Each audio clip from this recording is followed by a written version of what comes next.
Yo, what's going on, guys? Sinister Skater here. Have you found yourself struggling to win Hordepoint matches, a new game mode in Call of Duty WW2? You know, you're trying hard, it seems like your teammates aren't playing the objective at all, while the other team always is on the point, and you're wondering like how the other team racks up points so quickly, yet somehow, while you're on the point, you get very little points. You know, I was in the same boat. I was very frustrated, but that was until I picked up on some mechanics and developed this meta class that I'm about to share with you, and all this knowledge that I know that will help you win Hordepoint matches easily, and you can even carry games yourself. And I'm being serious, even when your teammates are like sitting across the map shooting enemies and irrelevant zombies.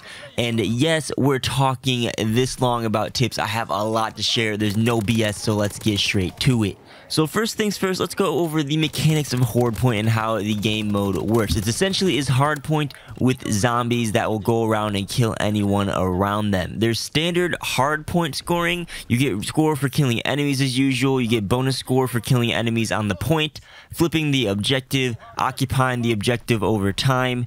And you also get plus 10 score for killing any zombie, but more importantly, you get plus 35 score for killing a zombie on the objective, which is huge. Regarding actual scoring and getting points to win the game, you score 1 point for every second that your team occupies the objective. But this is a huge thing. This is why I was wondering why people were getting scores so quickly, and like it seemed to be going faster than the actual hardpoint timer. You also score 1 point for every zombie you kill while you're on the objective. Let me say that again. You get 1 point in addition to the points you score for occupying the objective for every zombie you kill on the point, which is huge. So with that said, what you want to be doing in this game mode is jumping on the objective for as long as you can and kill as many zombies as you can. That's the simple version. What we'll be going over now is the optimal class setup, along with some tips and strategies to pretty much guarantee a quick win. So as for the class setup, what you want to be using is the armored division so that you can eat grenades, resist all the fire that's thrown on the objective, and just last longer on the objective overall. As for the basic training, you want to be using ordnance. This reduces the score needed for score streaks, which is a huge component of this class. These score streaks they default you with in this game mode is the Molotov cocktail at 300, the UAV at 500 points, and then the flamethrower at 700 points. Ordnance cuts it down to 225, 375, and 550 points respectively, making it easier to obtain, chain, and obliterate everything attacking to you. And we'll get back to that, of course, later after we get through this class setup. For the primary, you want to be using the Volkssturmgewehr with extended mags, rapid fire, and steady aim. If you don't have this weapon, we'll go over some alternatives at the very end of the video, so don't worry about that. But this weapon is the best weapon I found that just balances zombie slaying, ammo capacity, and ease of use. It's not just balance, it is the best of this in each category. One of the best guns for killing players, one of the best guns for killing zombies quickly, and allows you to hit fire and spray while you're training zombies around the point with 45 bullets, and you get a fairly quick reload if need be. We'll finish the class and then get more into how you want to use this weapon strategically, of course. As for your secondary, you want to be using any of the melee weapons. I've tried the pistols, but I prefer the melees because they're easy one-hit kills on zombies when you're running around on the objective and things are chaotic. It's not that hard to melee zombies, actually, so long as there aren't like 15 swarming you from every direction, then you're kind of screwed. Either way, you're kind of screwed. But even then, so melee is an easy way to rack up a few last-minute kills if you are getting swarmed in hopes of getting a score streak to like completely flip around the situation, annihilate everything around you, and keep you alive. To finish out the class, the lethal, I like to use the sticky grenade. I like the sticky because it's quick and easy. It's good to toss into the objective before you ambush it for easy damage and kills. Just be careful not to stick zombies and have them run at you. You'll kill yourself, and I've done that more than I would like to admit. But this slot isn't as important. You can use your frag grenade. You can use a throwing knife even. They're insta kills on zombies, so you can get like that quick last minute insta kill like the melee. I just don't recommend the bouncing Betty or the C4. I know they have different names, but I don't remember them at the moment. But you can use whatever you want, honestly. And as for the tactical, that's not important either. Use whatever you want. I love the gas grenade, which you can throw it at chokes and cut people and zombies off. So let's get into the tips and strategy. We have all the parts. Let's tie them all together. So what you want to be doing in Hordepoint is you want to rush the hardpoint, stay alive, and get as many kills as you can by spraying your primary and meleeing, and then using your score streaks. You want to run around the point or dominate the objective and just control the area. You don't want to get cornered, so don't tunnel vision on one side of the objective. You want to be constantly looking around. While doing so, you should quickly be able to rack up points for a Molotov cocktail. You want to toss this at one of the chokes or in a corner or at a horde of zombies if you're getting overrun. But I like to toss it at chokes or somewhere in a corner where I won't run into it, so you can cut off zombies and enemies and score a bunch more points as they run through the fire from the objective. Shortly after that, you'll have your UAV, which you want to call in right away. This gives you minimap, which is helpful, but more importantly, you get assist score when your teammates kill enemies, which will help you obtain your final score streak and more score streaks after that when you chain them, which is the flamethrower. You want to activate this as soon as you get it and just burn everything down. This is best for zombie slaying and crowd control. You get your score really quickly when you have this thing out, and if you stay alive towards the end of your flamethrower, you should have your Molotov cocktail ready to go so you can chain again. If not, another whole flamethrower ready to go, and you can just spray again and just completely obliterate and rack up points. This is the entire strategy. You want to chain the fire, chain the score streaks, and you will become absolutely unstoppable. You'll dominate the objective, but also notice your team points will be quickly accumulating because you're slaying hordes of zombies on the point. If you keep chaining them, you'll find yourself easily winning games in like 3 to 4 minutes, and I'm not lying.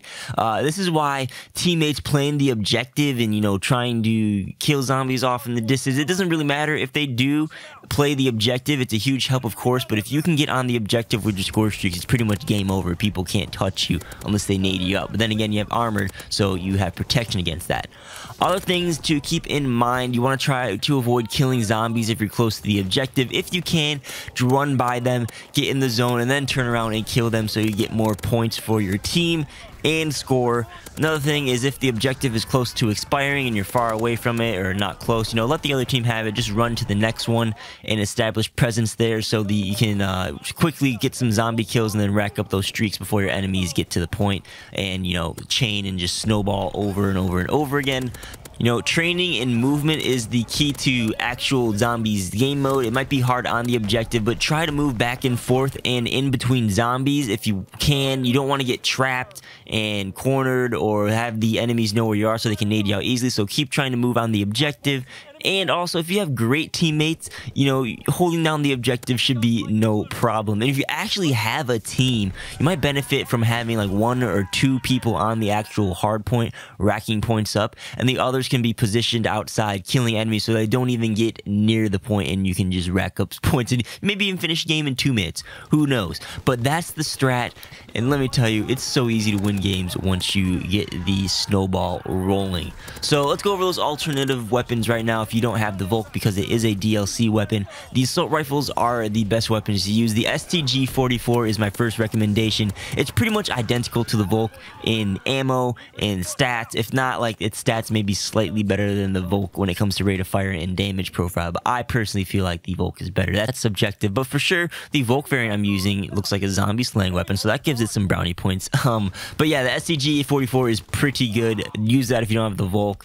The FG-42 with extended mag and rapid fire surprisingly is pretty good. I didn't think it would be that good until I actually tried it. The STG-44 is better, but the FG-42 comes close. It has like the same time to kill, but the STG has more ammo, which is huge because you don't want to run out of ammo on the Hordepoint, and it has a tighter hip spread. Also, the M1941 is pretty good. Itcher burst is pretty decent. Other ARs I don't recommend. The bar is not that great, and the semi-autos run out of ammo quickly and aren't as easy to use. The LMGs, stay away from them. The DPS sucks and they're slow, except for the Lewis, which has a great damage profile and time to kill. It has a decent sized clip of like 47 with extended mag, I think, maybe. But when you run out of ammo, you're screwed because you have to slowly reload your gun, and you probably will die by the time you do so if you don't have your score streaks out, of course. Shotguns, I'd stay away. SMGs, I'd stay away. They're like pellet guns. I found the MP40 felt good, but again, we're going for best class setup, so stick to the ARs. And snipers, they kill, they're fun, but when you're trying to win, they're not optimal. So there you have it. You should be a Hordepoint god now. Hopefully these tips help you out, and you saw how they were implemented in the gameplay, which I hope was enough proof that these strategies actually work really, really well. So let me know if they helped you out down below in the comments. Perhaps leave a like if they did. If you have any suggestions for improvements, feel free to share those in the comments as well. And let me know what your thoughts are on Hordepoint. I myself am loving it, especially now that I can obliterate almost everyone in every single one of my games. And I find it a nice switch up from normal Call of Duty multiplayer. I'm actually having fun playing this and want to keep playing Hordepoint non-stop, which is a big plus. But that'll be it for this video. Hopefully you guys enjoyed. enjoyed. If you did, be sure to hit that like button and subscribe for future gaming and Call of Duty content similar to this. Also consider hitting that bell icon. You all should know what that is by now, and this will make sure that you don't miss out and actually get notified when I publish content. Lastly, check the links down below in the description where you can find my affiliate coupon code so I can save you 10% off Control Freeze and Into the AM apparel. You'll also find links to my gear that I use to produce content and my Amazon affiliate link, all which help support the channel. But again, hopefully you guys enjoyed. My name is Sinister Skater, and I'll catch you guys on the next video. Peace out.